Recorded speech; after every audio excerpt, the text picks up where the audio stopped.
It's all happening. Our show's pretty soon.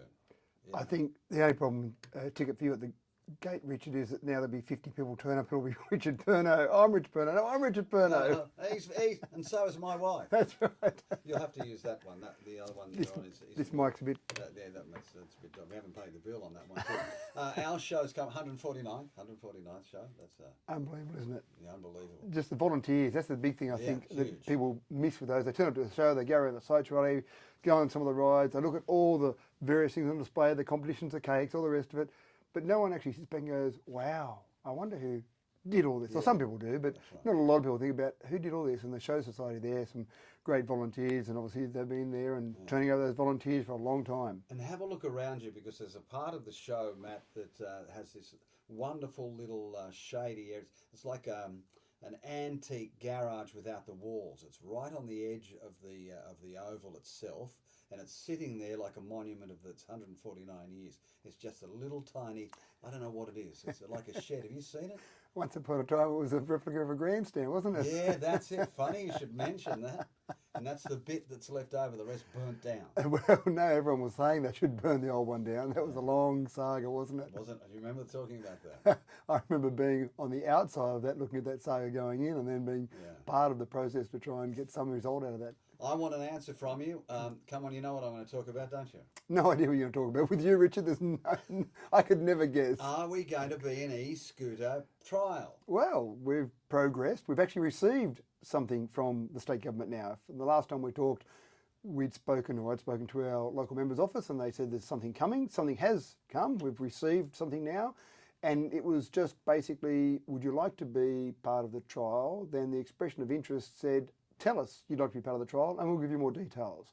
So I have no details. I have no details on what will be required, on what will be involved. All I know is that, yes, we're putting our hand up to say, tell us more, please. Right. So What did the letter actually say? Did it tell us I haven't our seen- obligation? no, that's the thing. I haven't seen the letter. All the letter said was, would you like to be part of it? Then let us know, and then we'll Right, go so to the next we've step. said yes, please. We've said, yes, please, we'd like to be part of it, but obviously more details. The devil will be in the detail, but happy to be part of that. And what I'm going to push on top of that, which isn't in that technically, but I'm still keen, is just to push the Segway side of it as well. If you're going to let e-scooters be legal, then what about Segways? Now, I might be pushing the envelope too far, but what the heck? Let's give it a go. Yeah, he's good.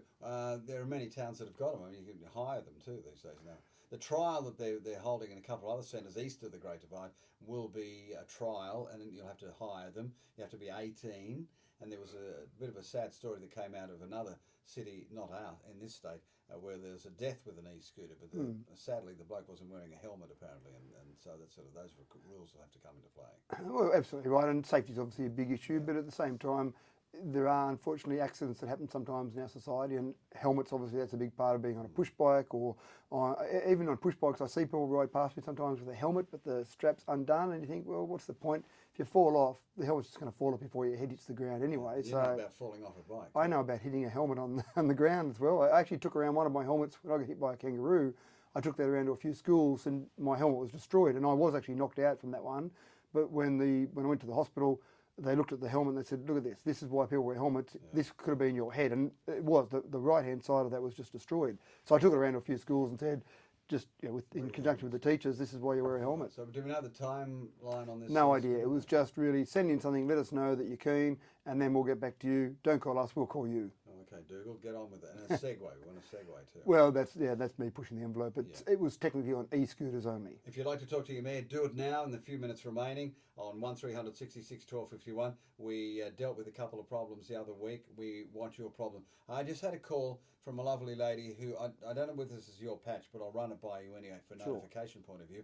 Apparently the dental clinic at the CSU, which as you know is a training clinic for dentists of the future, the final year gets an opportunity to practice in reality. And I was told by this wonderful lady that it's going to close next month. Oh, right. CSU.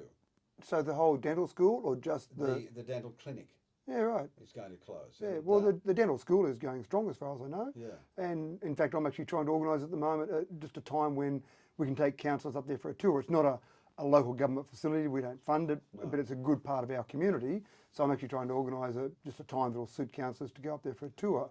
but I wasn't aware that they were closing down the clinic. And apparently there's a waiting list of some 200 to Wow. use this clinic. Yeah, right. Because it's a training part. It's before they get let loose on the general population. Yep. They bang and crash into your own mouth.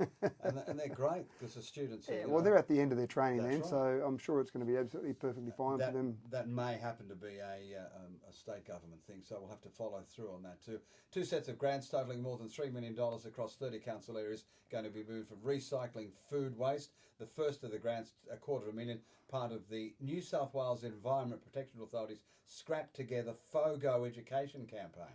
Do you know about this? Tell me more. Tell me more. I like coming in here because I find out what's going on at Now, council. the second FOGO grant is $3 million, and we're apparently part of it too. Across New South Wales, the Organic Collections grant funding helps recover more than 200,000 tonnes of food and garden waste. Dubbo Regional Council Scrap Together projects. We apparently received $30,000, includes Midwestern Region and Narromine Shire councils. So it's not much, $30,000, and that's to be used on education. So that's Education of what? education on telling people about what they can do and what things go in what bin. So basically, Don't we know? well, not really. People still get it wrong. So, and that's amongst the 3 councils you mentioned there, That's it. Midwestern, Narromine, Dubbo. So it's to be used solely on education for what things should go into what bins. But I thought we had the bins around long enough anyway. Well, there's new people, I suppose, that start moving to their houses, moving to the community. So Those ones who became part of us in the new residence night, and those who swore yeah, allegiance that was a recently. very exciting night. Actually, I love new residence night. Citizenship ceremony is my favourite thing about being mayor, but new residence nights are pretty cool as well. Yeah, it is too. 1300 66 12 51. Hello. Who's that? Sue. Go ahead. The mayor is listening to you, Sue. Oh, thank you, Matthew Mayor. I kind of need your other hat on. I just want to ask you, we've got a big Telstra cell tower that's being built at the back of the Delroy shops, Right. and no one that I've spoken to knows anything about it, and I just want to know, is it safe to have it there, like near preschools and houses and everything? You're talking about concern of the electrical output from the tower. Yeah, like I've heard really bad things about them, and like we didn't know that this Telstra tower was going there until we looked down our driveway and saw the crane lifting it up there. So, taking my mayor's hat off for a moment and putting my technology hat on for a second, effectively, you've got electromagnetic waves are coming out of that. What you're worried about with radiation, say from the sun, for example, is any radiation that can affect the electrons going around an atom. So, essentially, ionizing radiation we're talking about. So, the sun is ionizing radiation. Electromagnetic waves used for telecommunications is non-ionizing radiation. So the amount of proof about any impact on your health from non-ionizing radiation, zero proof about any radiation causing problems from non-ionizing. So something like uranium, yes, you've got uranium, you've got nuclear bombs, that's ionizing radiation. So I can be quite confident that radio towers, mobile phone towers, all the sort of communications, this radio station is transmitting electromagnetic waves. So we are exposed to those all over the place and no proof of any health problems from that. Okay, thank you. Does that keep you calm? My stress pills. Oh yeah, take the blue ones now. You're right. Off the red ones, you take the blue ones now, Sue. The good part is you should have great mobile phone reception. Yeah, that's it too. Yeah, I won't have to plug it in. Thanks, Matthew. No, you're welcome. Thank you, Sue. 1300 66 12 51. Oh, gone. Okay. You know, there was a lot of kerfuffle about towers and also about those who live under power lines that string across vast areas as well. Those magnificent gantries that hold the power lines. Yeah, and there's a bit of actually evidence where some people who are experts on power lines go and buy houses near power lines because they know they're safe, So but people have this... a guinea pig. Well, no, people know that they're going to be safe around them. Yeah. Hello, Sue to you. Good morning. Yeah, how you going? Good, mate. What's your name? It's Matt from the Pest Control. Hey, Matty, the pest control. Where have you been? Oh, mate, I've been out and about, travelling everywhere, had the COVID. Yeah, good. What did you want to ask the mayor, Matt? Mate, I would like to ask the mayor, I know he's only been in the mayor position not long, but, mate, the roads in Dubbo, Yeah. are we ever going to get them fixed? Mate, I've been to a lot of towns, I travel to a lot of towns, and our town's got to be the worst I've travelled in a matter of... I'm going to take this one. Oh, yeah, Yeah, I'm thanks. gonna take this one. No, they're not going to be fixed in the short term, Matt. Sorry. they spend millions on put these skin coats on the ground over the roads when they do sprinkle some stuff on it. It's just mimicking what's already there. Yeah, I know, Matt. Matt, I'm sorry, but we did address this last week too, and at the short term, I've only got a second or two to do it too. But Matt, that isn't going to be fixed in the short term. Yeah, that's right. And we're working on it. Yep. We know about the problem, but it's all about money, money, money.